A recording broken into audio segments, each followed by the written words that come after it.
আসসালামু আলাইকুম। আশা করি সবাই ভালো আছেন। আপনাদের সাথে আছি আমি শহীদুল ইসলাম।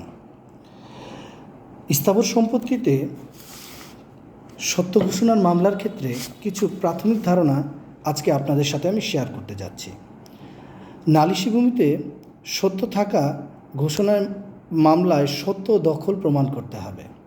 শুধুমাত্র সত্য থাকা বা শুধুমাত্র দখল থাকা প্রমাণ করলে মামলাটি চলবে না।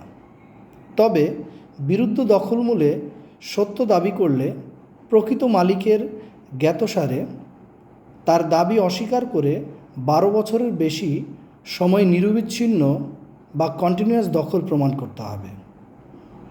সেক্ষেত্রে তার শর্তের কোনো দালিলিক প্রমাণ প্রয়োজন হবে না।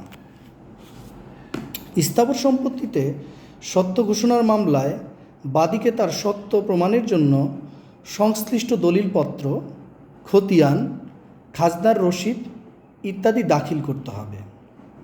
এমনকি ওয়ারিশ সূত্রে দাবি করলেও পূর্ববর্তী নামের খতিয়ান, খাজনার রসিদ ইত্যাদি দাখিল করতে হবে এবং ওয়ারিশ সূত্রে কীভাবে সে ভূমি পেয়েছে তা বিস্তারিত উল্লেখ করতে হবে।